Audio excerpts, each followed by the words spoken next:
Hello everyone, this is Dr. Mohsen and our topic today will be the anatomy of male external genitalia. So first of all, let's see what structures are included in the male external genitalia. The male external genitalia include the penis, the scrotum, the testes, the epididymis and the spermatic cords. Due to the lower temperature which is required for spermatogenesis, the testes are usually placed outside the pelvic cavity in the scrotal sac. Today we will cover the scrotum, the testes and the epididymis. So first of all, let's come to the scrotum. The scrotum is a cutaneous bag which contains both the testes, the epididymis as well as the lower parts of the spermatic cords. Here you can see the external structure of the scrotum. It has two layers. The first layer is a layer of heavily pigmented skin, and then we have a layer of a fascia containing dartos muscle.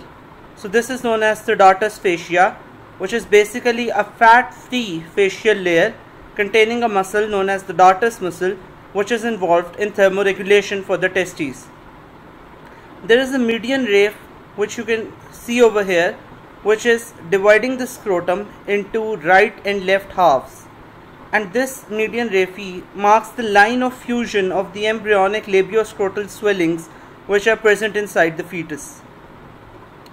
I don't think you can appreciate it on this picture, but the left half of the scrotum, it hangs a little lower than the right side, and the reason for this is that the left spermatic cord is longer in length as compared to the right side.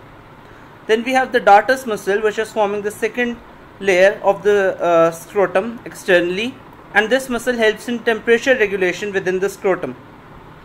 So when there is cold temperature or in young adults, there is contraction of the dartos, and due to this contraction of the dartos, the scrotum becomes corrugated, short and closely applied to the testes. And when there is warm temperature or in older people, the dartos, it relaxes, and due to its relaxation the scrotum becomes elongated and relatively flaccid. Then we come to the layers of the scrotum. So the scrotum, as we have said, it's a cutaneous bag, and basically it has different layers which we are going to study over here. So the first layer is skin, and the skin which is covering the scrotum, this is a continuation of the abdominal skin. The second thing that we have over here is the dartos muscle, which is forming the median, which is forming a median vertical septum. So this septum is the one which is present on the inner surface of the scrotum. This is different from the median raphe that we said was due to the fusion of the labioscrotal swellings. This is a median vertical septum which is being formed by the dartos muscle between the two halves of the scrotum.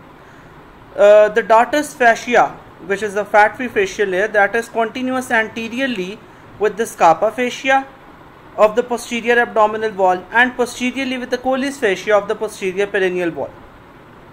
Then we have the external spermatic fascia, which is derived from the external oblique muscle. Next we have the cremasteric muscle and fascia. You have already studied the cremaster and its reflex. So then we have the cremasteric muscle and its fascia, which is derived from the internal oblique muscle. And finally we have the internal spermatic fascia, which is derived from the fascia transversalis. So as you can see, most of these layers, they are the same, the layers that we have studied in the anterior abdominal wall. We are studying different continuation or different derivation of these layers as layers of the scrotum. In this diagram you can see the outer layer is the skin, then we have the layer of dartos muscle, then we have the external spermatic fascia, the cremasteric muscle and its fascia, and finally we have the internal spermatic fascia over here. And then we have the testes, which is covered on its anterior, medial and lateral surfaces or aspects by tunica vaginalis. Tunica vaginalis, we have studied this, that this is a remnant of processus vaginalis, which was forming the peritoneal cavity in the fetus. Here we have another picture to demonstrate the same layers. We can see this scrotal septum over here, which is being formed by the dartos muscle. Here you can see that this green indicates the dartos muscle, which is forming the septal scrotum. Over here you can see that coming from the outside inwards, we have the skin, the dartos muscle. Then we have the external fascia in blue. We have the cremasteric fascia in purple, and then we have the internal fascia. And now finally we have the spermatic cord, which is finally joining the testes at its upper pole. And then we have the tunica vaginalis, which we will come to in just a minute. The vascular supply of the testes includes the arterial supply, the venous drainage, and the lymphatic drainage. The arterial supply comes from the perineal artery through its posterior scrotal branches. This perineal artery is a branch of the internal pudendal artery. And then we have anterior scrotal branches, which are coming from the deep external pudendal artery, which, as you studied in your lower limb, was a branch of the femoral artery. And finally, we have a cremasteric artery, which is supplying the cremaster muscle, which is a branch of the inferior epigastric artery. So over here you can see we have the common iliac, which is dividing into the external and the internal iliac arteries. And this external iliac artery, this is continuing, and finally it is going to become the femoral artery.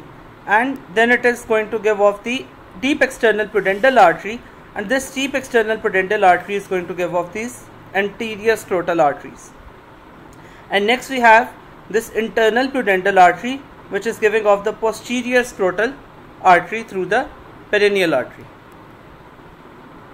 The venous drainage occurs by scrotal veins, which are accompanying the arteries, and the lymphatics. Now this is a very important concept, that the lymphatics of the scrotum, they are going to drain into the lymphatics of the abdominal wall. So the lymphatics of the scrotum, they drain into the medial group of superficial inguinal lymph nodes, and this is the site for the metastasis of scrotal cancer as well. The nerve supply is important. The nerve supply can be divided into the anterior 1/3 and the posterior 2/3. This nerve supply includes branches of the lumbar plexus to the anterolateral surface and branches of the sacral plexus to the posterior and the inferior surfaces. So for the anterior 1/3 or the anterolateral area, we have from the lumbar plexus, we have the genital branch of the genitofemoral nerve, which is arising from L1 and L2 nerve roots, and this is supplying the anterolateral surface as well as the dartus muscle. And then we have the anterior scrotal nerves, which are branches of the ilioinguinal nerve arising from L1, and they are supplying the anterior surface of the scrotum. So as we can see that the anterior 1/3 or the anterolateral surface is being supplied by branches of the lumbar plexus. And then we have the posterior scrotal nerves, which are branches of the perineal branch of the pudendal nerve. The pudendal nerve, we know, arises from S2, S3 and S4 segments, and this supplies the posterior surface. So branches of the pudendal nerve supply the posterior scrotal nerves, which are supplying the posterior surface. Similarly, the posterior inferior surface is being supplied by the posterior cutaneous nerve of the thigh through its perineal branches. And this posterior cutaneous nerve of the thigh is also derived from S2 to S3. So our sacral plexus basically supplies the branches which supply the posterior and inferior surfaces of the scrotum. Here you can see we have the ilioinguinal nerve arising from L1 and the genital branch on the genitofemoral nerve, and these are predominantly supplying the anterior and the lateral surfaces, whereas these ones, the ones which you can see on the inferior area over here, they are branches of the posterior scrotal which come from the perineal branch of the pudendal nerve, and we have the perineal branch of the posterior cutaneous nerve of thigh. This is important because when you need to anesthetize the scrotum for any surgical procedure, you need to apply the anesthesia, or you need to give the spinal anesthesia at slightly higher levels. So you need to achieve blockage of both the lumbar as well as the sacral roots that are supplying the scrotum. After the scrotum, we come to the testes. The testes is the male gonad which is suspended in the scrotum by the spermatic cord. It is paired. There are two testes on each side, one on each side. It is an ovoid structure which is relatively compressed in its appearance from side to side. The testis produces sperms, spermatozoa, as well as male hormones. Primary hormone in males is testosterone. It lies a little obliquely. The upper pole of the testis is tilted slightly forwards and medially. The left testis, it again hangs slightly lower. Why it hangs slightly lower? The reason again is because the left spermatic cord is relatively longer as compared to the right spermatic cord, and the weight of the adult testes is 10 to 15 grams. So first we cover the external features of the testes. The testes has two poles. It has an upper pole and a lower pole. It has two borders, which are at the anterior and the posterior border, and two surfaces, which are the medial and lateral surface. The poles are convex and smooth. The upper pole, it provides attachment to the spermatic cord. The borders, out of the borders, the anterior one is convex and smooth and it is fully covered by the tunica vaginalis, whereas the posterior one is relatively straight and partially covered by the tunica vaginalis.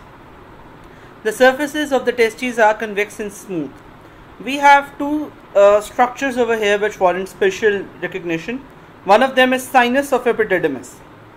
The sinus of epididymis is just an extension of the cavity of the tunica vaginalis, which is separating the lateral part of body of the epididymis from the posterolateral surface of the testes.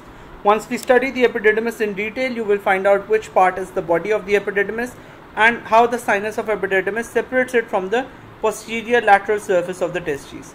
And we have also an appendix of the testes, which is a rudimentary structure or a remnant of the paramesonephric duct.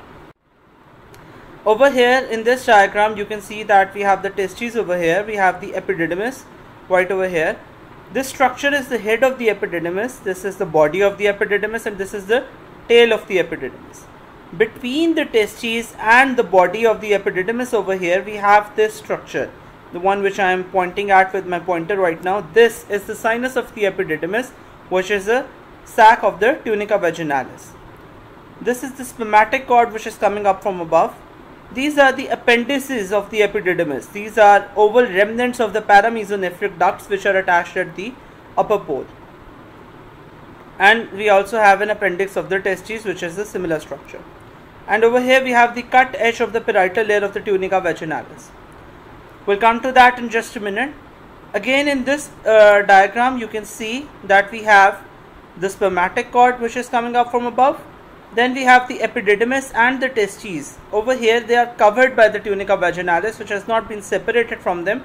And here you can see the appendix of the testes. You can also see the sinus of the epididymis over here, which is a structure separating the epididymis, the body of the epididymis, from the posterolateral surface of the testes. Now let's come to the coverings of the testes. So the testes is obviously covered, it is lying inside the scrotum, so it is covered by the layers of the scrotum, and it also has three separate coats. From outside inwards, the first coat is the tunica vaginalis. The tunica vaginalis, as we have said above, is the lower persistent portion of the processus vaginalis. This is covering the whole of the testes except the posterior border of the testes, where it is providing the attachment to the epididymis and the spermatic cord.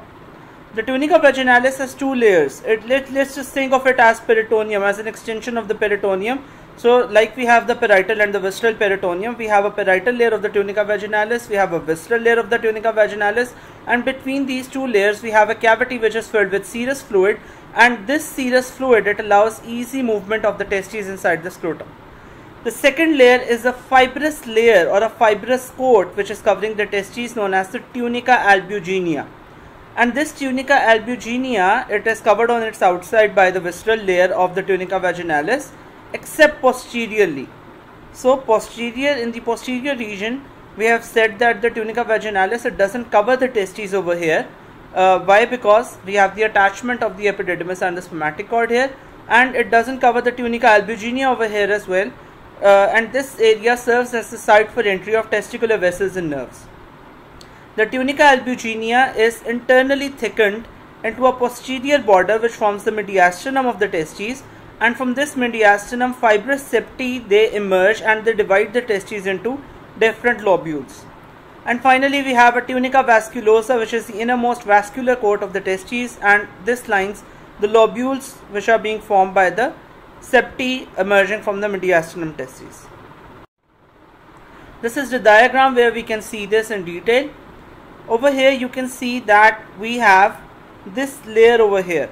So the first layer that we are going to cover is the tunica vaginalis. This is the parietal layer of the tunica vaginalis, and this blue thing over here is the visceral layer of the tunica vaginalis, and between these two layers we can see the cavity which contains this serous fluid.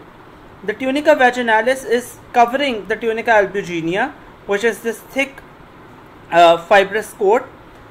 Over here on this is again, if I am just going to give you an orientation, this side is the anterior side, this is the posterior side. So as you can see on this posterior aspect, the tunica vaginalis is not covering this portion. It's not covering this portion of the testes where the epididymis and the spermatic cord, they are being attached to it. So in this portion, the tunica albuginea, it forms the mediastinum testes. It forms the mediastinum testes, and from here it gives off lobules. It gives off fibrous septi which divide the testes into lobules. There are around 200 to 300 of these lobules which contain the seminiferous tubules, as we will study in the next slide. Again, this is another portion, another slide which is just showing us the layers of the testes. We said that the testes is covered by the layers of the scrotum, which are the skin, the dartus muscle, the external spermatic fascia, the cremasteric fascia, the tunica, and the internal spermatic fascia, and then we have the tunica vaginalis, its parietal layer, its visceral layer, and finally the tunica albuginea. The internal structure of the testes, we have already said that there are 200 to 300 lobules in the glandular part. Each lobule contains 2 to 3 seminiferous tubules, and these tubules, they are not straight, they are highly coiled tubules. So they are not straight like this, they are highly coiled on themselves. If you stretch them all out, if you stretch this entire seminiferous tubule out, it will be around 60 centimeters in length, and it will be, the diameter of these tubules will be 0.2 millimeter, and these tubules are lined by cells which are forming the spermatozoa. All of these tubules, we will see them again in the next slide, they join at the center of the lobule to form 20 to 30 straight tubules, and these straight tubules, they enter the mediastinum and anastomose to form a network of tubules which is known as the rete testes. And this rete testes, it gives rise to 12 to 30 efferent ductules which emerge near the upper pole and enter the epididymis, and then they form a coiled structure over here which is the head of the epididymis. And these efferent ductules, once they have formed this coiled structure, this ends into a single duct which is coiled on itself to form the body and tail of the epididymis, and this body and tail of the epididymis is continuous with the ductus deferens. I know this is a little hard to get, let's just go to the other. So over here we are coming back to our picture which we studied. Previously we were looking at this picture to see these layers which were covering the testes. Now we are going to see the internal structure of the testes. So we have these lobules over here. This structure that I am highlighting with my point pen right now, this is a lobule, and as you can see, lobules contain seminiferous tubules, and these seminiferous tubules, they converge, and at the end of the lobule, just at where it is joining the mediastinum over here, they will form straight tubules. These straight tubules converge in the mediastinum to form the rete testes. This is the rete testes over here which you can see. I'm just highlighting them with my pen. These rete testes, they are going to give off around 12 to 30 efferent ductules. Let's just say that we have a lot of tubules.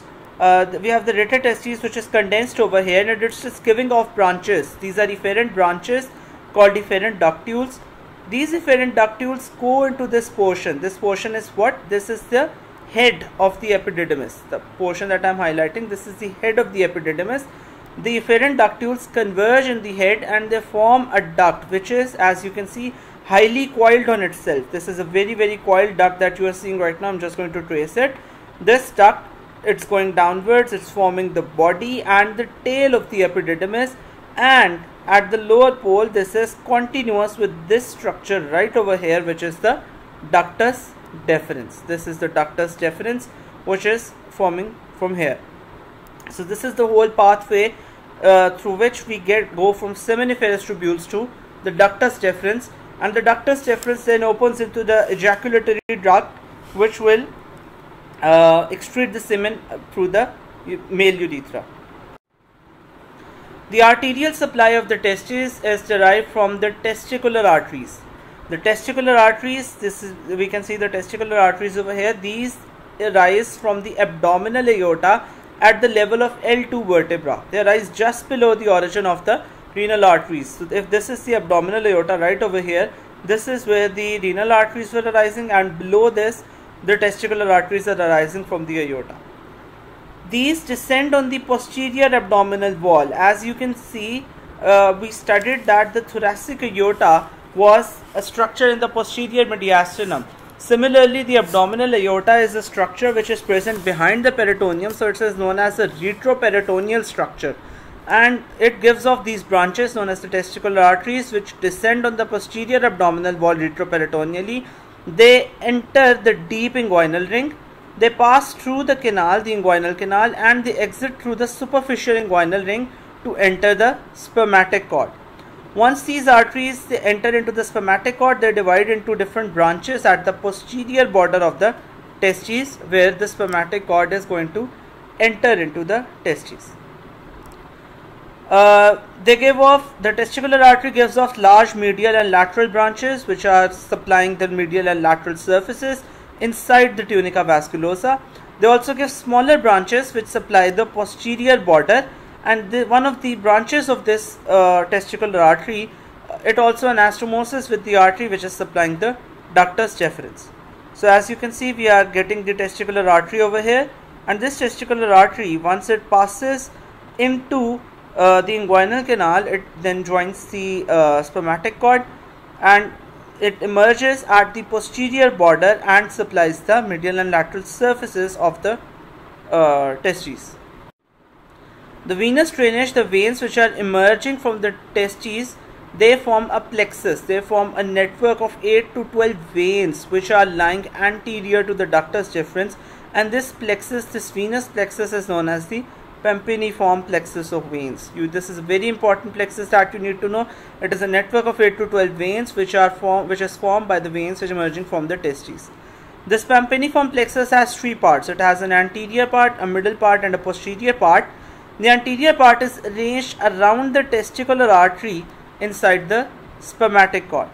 The middle part is arranged around the ductus deferens and its artery, whereas the posterior part is not accompanying anything, it's just isolated. So these veins, as you can know that the veins, they are going to drain from the testes and they are going to go up and drain into the inferior vena cava ultimately. The veins, the plexus of veins, we go from 8 to 12 veins to 4 veins which are present at the superficial inguinal ring, and once we go a little bit higher, they condense into 2 veins. These veins are accompanying the testicular artery. Ultimately they converge to form a singular vein known as the testicular vein. This testicular vein drains into the inferior vena cava on the right side and on the left renal vein on the left side. This has a very important significance as we will study later in the clinical correlates. The venous drainage, this Pampiniform plexus, it is also a part of the thermoregulatory system of testes along with the cremaster and dartus muscle. So basically the venous drainage, the purpose of having this Pampiniform plexus of veins is that we can regulate the temperature inside the testes, which is ideal for spermatogenesis. Now we come to the lymphatics. As we already said that the lymphatics of the testes are going to be different from the lymphatics of the scrotum. The scrotal lymphatics are similar to the lymphatics of the abdominal wall. The testicular lymphatics, they ascend along the testicular vessels and then they drain into the right and left pre-aortic and lumbar lymph nodes at the level of L2 vertebra. We already said that at the level of L2 is the side from where the testicular artery emerges from the abdominal aorta. At this same level, the lymphatics are going to ascend and drain into the right and left pre-aortic and para-aortic lymph nodes. And this again, these lymphatics are the site for metastasis of the testicular cancer, which can subsequently spread to the mediastinal and supraclavicular lymph nodes as well. Another interesting thing about testicular cancer is that it can not only spread through lymphatics, it can also spread through blood vessels, which is known as a hematogenous spread, and through this hematogenous spread it can go to your lungs, your liver, and to other structures inside the body. Over here we are seeing the venous drainage. We can see that this is the testicular artery over here. We have the artery of the vas deferens over here, which is going to communicate or anastomose with one branch of the testicular artery. And we can also see the veins over here. This is the Pampiniform plexus of veins, which is being formed by the testicular veins, network of veins which are emerging from the testes. This Pampiniform plexus of veins, it is ultimately going to converge to form different veins at different levels, and finally we are going to get the right and the left testicular vein. The right testicular vein, as you can see, it is directly draining into the inferior vena cava over here, whereas the left testicular vein is taking a very long course and it's going to drain into the left renal vein, which will then drain into the inferior vena cava. Here you can see the lymphatic drainage of the testes and the skin of the scrotum. The skin of the scrotum, this is going to the superficial inguinal lymph nodes in the medial group, whereas the testes is going to the lumbar lymph nodes as well as the pre-aortic lymph nodes. The nerve supply to the testes is a visceral structure, so it has an autonomic testicular plexus of nerves. It has sympathetic nerves which are arising from segment T7 of the spinal cord. There's a little bit of confusion in your books. One book says that this is arising from segment T10, but the standard reference book, which is KLM, says that the sympathetic nerves arise from segment T7 of the spinal cord. They pass through the renal as well as the aortic plexuses, and these sympathetic nerves are efferent for testicular sensation and efferent or vasomotor for blood vessels. We also have the vagal parasympathetic and visceral efferent fibers, which are included in the nerve supply of the testes. The last structure that we are going to cover in our lecture is the epididymis. So we already know how the epididymis forms. We have these seminiferous tubules. The seminiferous tubules form straight tubules. These from the retitestes, and from the retitestes we have efferent ductules. These are the efferent ductules that you can see over here, which form the head of the epididymis, and they form a duct which is highly coiled on itself to form the body and tail of the epididymis, which then drains into the ductus deferens or the vas deferens. So the epididymis is basically an elongated structure on the posterior surface of the testes.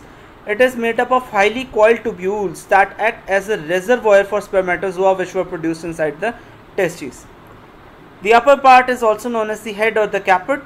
It is an enlarged structure which is connected to the upper testicular pole by various efferent ductules, which are going to form lobules inside the head of the epididymis over here. Then we have a middle part, which is the body, which is made up of the duct of the epididymis, which is highly coiled on itself. And in the lower part we have the tail, for where the duct of the epididymis becomes continuous with the ductus deferens, as we have seen already. The vascular supply is again via a branch of the testicular artery that anastomoses with and reinforces the artery to the ductus deferens. The venous and lymphatic drainages are the same and as the testes, and the nerve supply is also by the testicular plexus. The last topic that we are going to cover are the clinical correlates of the external genitalia. The first one is undescended testes, also known as cryptorchidism.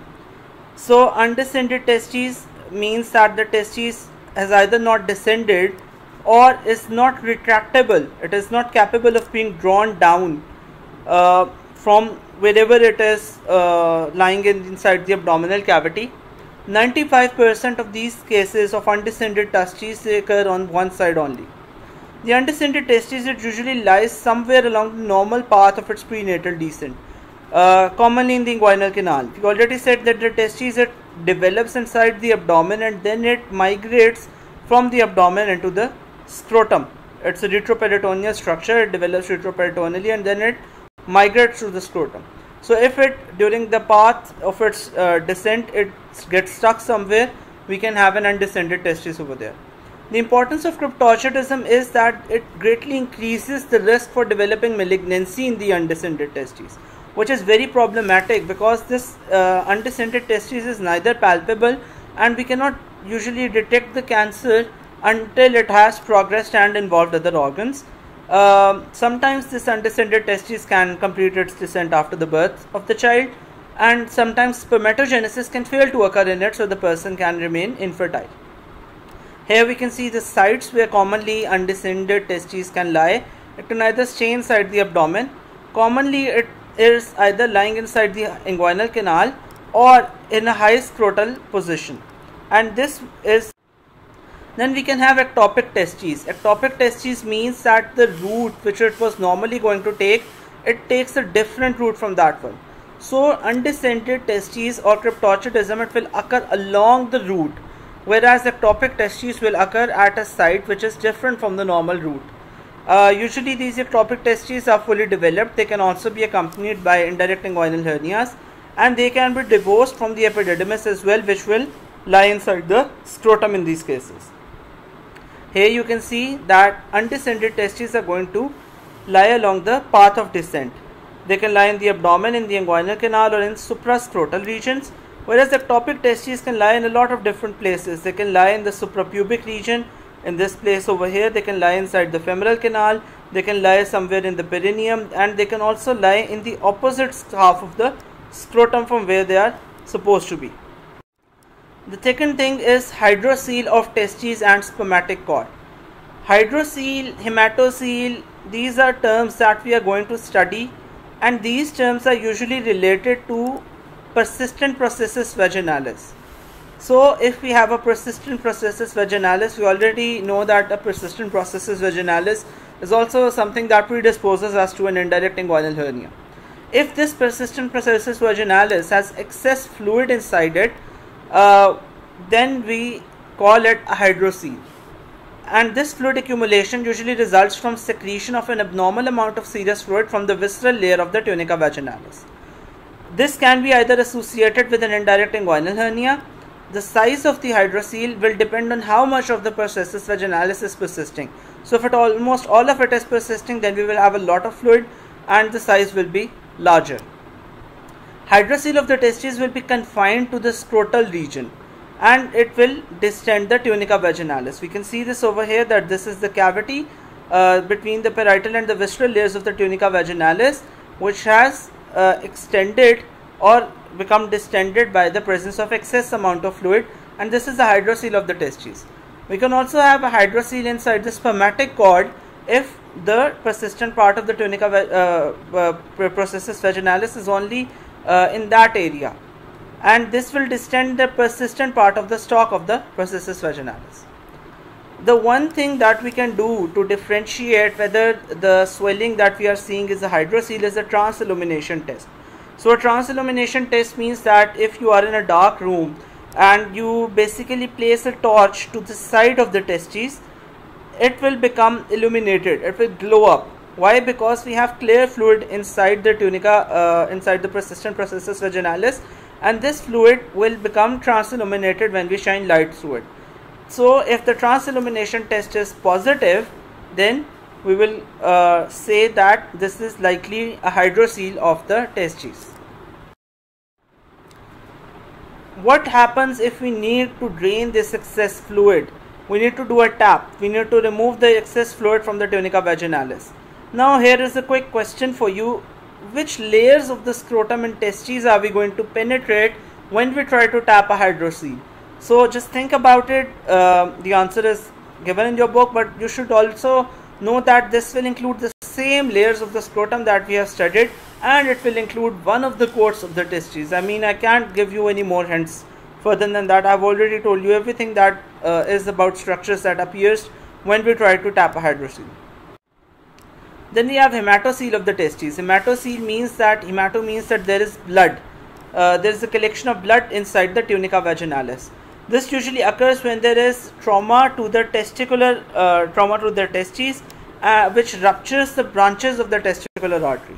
So trauma can either produce a scrotal or a testicular hematoma. In case of a testicular hematoma, we will have blood inside the tunica vaginalis. In case of a scrotal hematoma, we will have accumulation of blood in the scrotum, inside the scrotum.